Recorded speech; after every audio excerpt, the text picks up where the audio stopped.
Bonjour à tous, aujourd'hui c'est Junior pour iBrothers.fr et je vais vous faire une petite vidéo de test et de présentation du robot laveur iRobot Scuba 230. Happy, spinning, clapping, laughing, dancing in the blackness of magic. Alors le robot Scuba 230 c'est un robot qui est très très petit, hein, comme vous pouvez le voir ici. Il tient presque dans une main, donc il tient même carrément dans une main. Donc contrairement à la présentation que je vous avais fait du robot Nito XV25, où là c'était réellement un robot aspirateur, là le robot iRobot le 230 en fait c'est plus petit du marché, en tout cas c'est le plus petit de la marque iRobot, c'est celui qui est censé passer partout. Donc on va voir ça, on va voir dans cette vidéo si réellement c'est un robot qui passe partout et un petit peu voir les différents avantages et les différents inconvénients. Donc, ce robot il a la particularité en fait d'être rempli d'eau. Donc, vous avez ici le bac de remplissage d'eau où vous devez ajouter aussi un petit peu de détergent, donc bien sûr de la marque iRobot. Et vous avez ici en fait de l'autre côté la partie vidange. Donc c'est là en fait où vous allez retrouver votre eau sale, puisque ce robot il va venir projeter sur le sol de l'eau. Il a des petites brosses aussi. Il va aussi venir donc, une fois qu'il a projeté votre eau sur le sol, comme un peu une serpillière ou une raclette, il va venir vous l'aspirer et puis racler. Donc, en théorie, c'est un robot qui est censé récupérer 97% des bactéries. Bon, bien sûr, je ne suis pas en capacité de vous dire si réellement il a tout chopé chez moi. En tout cas, ce que je peux dire, c'est que c'est quand même quelque chose qui est pas mal efficace. Je pensais pas que ça le serait autant. C'est quelque chose qui par contre prend assez de temps, c'est à dire que vous avez deux modes en fait, vous avez deux modes de nettoyage. Donc par contre au niveau des boutons c'est très très simple à utiliser, puisque vous avez le bouton on off ici et vous avez le gros bouton clean.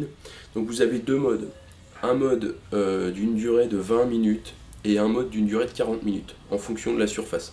Donc ce que préconise iRobot, c'est en gros pour une pièce de 6 mètres carrés vous mettez le mode 20 minutes, une pièce de 14 mètres carrés vous mettez le mode 40 minutes. Donc voilà, sinon c'est quelque chose qui est très simple. Vous appuyez, ensuite vous appuyez sur clean une fois, ça va se lancer le mode de 40 minutes, et si vous restez appuyé, ça vous lance le mode de 20 minutes. Bon là il détecte qu'il n'est pas au sol, donc il se dit qu'il y a un souci. L'avantage aussi c'est que vous avez la possibilité donc de retirer cette petite plaquette où vous avez toutes les saletés qui vont peut-être rester. Donc vous passez ça sous l'eau, vous retirez les éventuelles petites poussières qui vous restent et vous pouvez nettoyer facilement.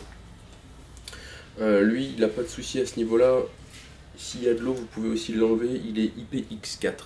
Donc c'est une norme comme quoi votre appareil peut recevoir un petit peu d'eau. Bien sûr, il ne faut pas s'amuser à en projeter dessus. Donc ça c'est dit. Donc moi le gros inconvénient que je trouve sur ce robot, c'est qu'en fait il est destiné exclusivement à des petites surfaces. Donc comme le dit le constructeur, ça va être une surface maxi de 14 mètres carrés, donc c'est-à-dire qu'en gros une cuisine maximum. Bien entendu c'est quelque chose qui peut être utilisé à la fois sur du carrelage, sur du lino, sur du parquet flottant je crois aussi. En revanche du parquet bois je pense que faut même pas essayer. Donc voilà, gros inconvénient, l'autonomie, puisque quand ils vous disent 14 mètres carrés c'est aussi lié à l'autonomie, puisque donc il faut savoir qu'il a une autonomie max de 45 minutes et que le programme long c'est 40 minutes. Donc en gros vous l'utilisez, soit vous arrivez à faire deux pièces en fonction de la surface que vous avez, mais après c'est tout. Il faut qu'il se recharge. Il a une charge quand même qui est assez longue, c'est une charge qu'il faut compter 8 heures de charge, donc c'est quand même assez important. En revanche c'est quelque chose qui fonctionne plutôt bien. Moi je l'ai utilisé déjà, ça fait un mois que je l'utilise quasiment toutes les semaines. C'est un produit qui lave bien. Par contre il faut que votre sol soit déjà aspiré, c'est à dire que si vous reste des petites poussières, des choses comme ça, ça va se prendre dans les petites brosses. Et donc du coup vous allez avoir un lavage qui va être quand même beaucoup moins bien fait. Sinon, au niveau des inconvénients, c'est à peu près tout. Non, j'en oublie un quand même. Donc, par contre, ils vous le vendent comme robot, aspirateur, laveur. Il faut savoir que contrairement à d'autres modèles, même de la marque iRobot, hein, mais je pense bon, par rapport à l'autre modèle que j'ai pu tester de chez Nito, où là vous avez un contrôle au niveau des collisions. Le robot Nito, comme je vous avais déjà dit, vous pouvez regarder la vidéo. Il va pas foncer n'importe où. Celui-ci par contre, en fait, il a pas du tout de capteur de collision, donc il va s'arrêter que quand il va foncer dans des murs ou dans des objets. Donc voilà, il a déjà des petits jetons, je sais pas si vous pouvez le voir sur la vidéo, hein, il a un peu plus d'1 mois d'utilisation, donc il est déjà un petit peu rayé. Mais bon, c'est pas ça qui va empêcher votre robot de fonctionner. Je dirais que c'est fait pour. Alors en fait, quand il vient percuter, là on voit, hein, quand il vient percuter, il fait demi-tour. Donc c'est un robot, je dirais, d'entrée de gamme, parce que c'est un robot que vous trouvez aux alentours de entre 100 et 150 € en fonction des revendeurs, si vous l'achetez en magasin ou par internet. Et il a un système en fait de passage qui est complètement différent de celui d'autres robots.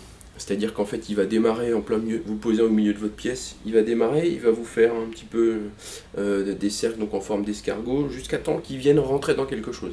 Une fois qu'il est en collision, eh ben, il va vous faire des passages linéaires. Alors, moi au début quand je l'ai regardé la première fois j'étais un peu surpris parce que je me dis oh là là, il passe un peu n'importe où, mais il faut savoir que vu que vous lancez un programme d'une vingtaine ou 40 minutes, il va finalement passer partout.